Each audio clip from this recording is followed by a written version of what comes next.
As I was attempting to answer your question very calmly, unlike you, excuse me, what I was Madam saying, Attorney General. Answer yes or no. Tell me what the numbers are. I don't want to hear all of your filibuster about this.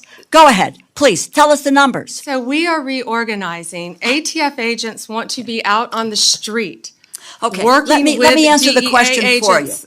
I'm going to answer it for you. Page, Mr. Chairman, you give me a certain amount of time, and I have a high respect for you, but I don't have to listen, nor do my colleagues have to listen to a filibuster when it's a simple question. But I have an answer to your question. It's page 146 of the department's fiscal year 2026 budget, and the performance summary explicitly says, and let me quote, ATF will eliminate 541 industry operation investigators. Capitol Hill absolutely erupted in a fiery exchange that set the room on edge. Attorney General Pam Bondi held nothing back when a Democrat senator came after her over the proposed 26% cut to the ATF's budget. What was supposed to be a routine budget hearing turned into a full-blown confrontation over gun control, law enforcement priorities, and pure political theater. And let me tell you, Bondi came prepared. When the senator kept interrupting, talking over her, and repeating the same talking points, like a broken record, Bondi finally snapped back, with a takedown so sharp it sucked the air out of the room. This wasn't a debate, this was a showdown. Stick with me as we break down the moment everyone's talking about. And if you want more unfiltered truth from Washington's most explosive hearings, hit subscribe, and turn on notifications right now. At your confirmation hearing, you asserted that you will do everything in your power to prevent illegal gun runners in our country. Your budget request for the Bureau of Alcohol, Tobacco, Firearms, and Explosives, ATF, proposes a cut of 26% below the current level. How can you justify such a massive cut without inevitably weakening ATF's ability to help our state and local law enforcement fight illegal gun trafficking? How many ATF law enforcement officers and industry operations investigators do you anticipate will be lost to attrition as a result of this funding reduction you're proposing? So, I am a career prosecutor, and I believe in keeping America safe, making America safe. First, what we're doing is ATF is going to be brought over with DEA. Everyone knows, everyone sitting up here, guns and drugs go together.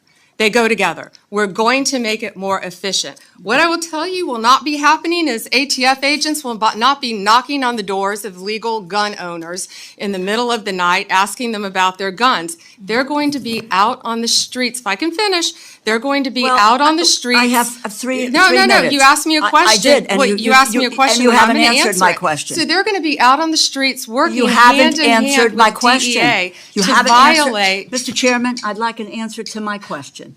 And the question is not being answered. How many ATF law enforcement officers and industry operations investigators do you anticipate will be lost to attrition as a result of the funding reduction you are proposing? You are proposing a 26% cut to ATF for fiscal year 2026, as well as a 4.4% cut to DEA. So you're going to merge the two agencies together, and then you're going to shortchange their resources, so neither one of them will be able to do the job that they have been designed to do. You've got a 34% cut to the high-intensity drug trafficking areas program, no dedicated money at all for the Organized Crime Drug Enforcement Task Force.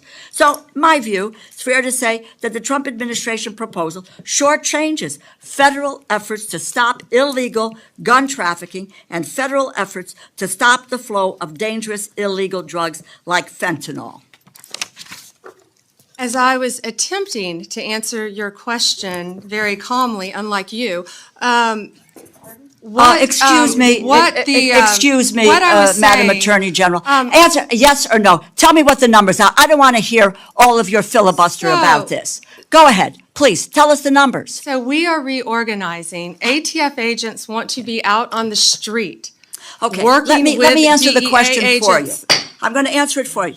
Page, Mr. Chairman, you give me a certain amount of time, and I have a high respect for you, but I don't have to listen, nor do my colleagues have to listen to a filibuster when it's a simple question. But I have an answer to your question. It's page 146 of the department's fiscal year 2026 budget, and the performance summary explicitly says, and let me quote, ATF will eliminate 541 industry operation investigators, reducing ATF's capacity to regulate the firearms and explosive industries by approximately 40% in fiscal year 2026.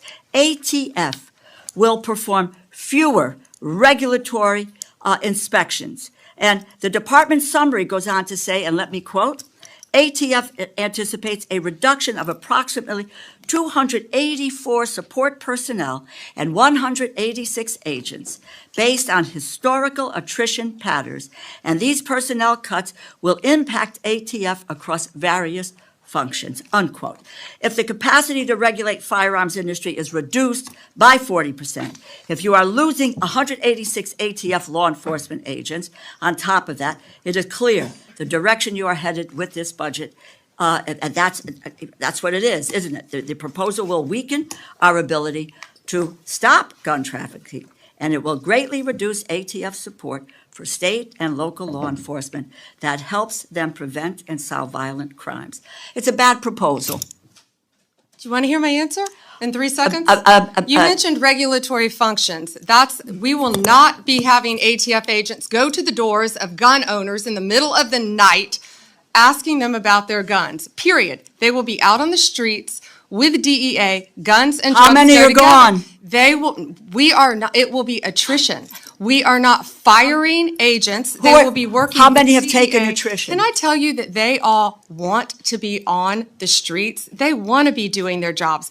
They want to be But you're getting them seizing off the guns. streets. They want You're getting to. them We're off the putting streets. them on the And- streets. and- They want to be working with you, DEA. you are getting them off the will be streets. There is no efficient. clear, and Mr. We will Chairman, be I yield back my efficient. time. The hearing kicked off with a loaded question. The Democrat senator wasted no time attacking the Trump administration's budget proposal, clearly more interested in headlines than answers. But despite the nonstop interruptions and grandstanding, Pam Bondi didn't blink. She stood her ground, calm, composed, and armed with facts. She didn't dodge the cuts. She explained them. No ATF agents are losing their jobs. Not one. Instead, resources are being redirected to actual crime fighting, where they belong. And law-abiding gun owners? They're finally being left alone. Bondi made it crystal clear. This isn't about politics. This is about protecting Americans, smarter, faster, and more effectively. While the senator chased sound bites and played to the cameras, Bondi stayed locked in on reality. She laid out a strategy rooted in experience, efficiency, and real public safety, not fear-mongering. She didn't just win the argument. She reminded everyone in that room what leadership actually looks like, because leadership isn't about who shouts the loudest. It's about knowing what matters and having the backbone to defend it. Let's be real. This wasn't just about dollars and cents. This was a clash of ideologies. One side wants more money, more bloated bureaucracy, and more control over your rights. The other side wants results, accountability, and real safety. Pam Bondi said it loud and clear. Gun owners aren't the problem. Criminals are. Cutting red tape to put more boots on the ground isn't reckless. It's responsible. It's not weakness. It's strength. And if you believe in defending freedom while enforcing the law, this moment was a massive win. If you're tired of leaders getting bullied by political noise and empty theatrics, you know exactly why this exchange mattered. So do yourself a favor. Hit that subscribe button, drop a like, share this with your friends, and help keep the truth cutting through the chaos. I'll see you in the next one.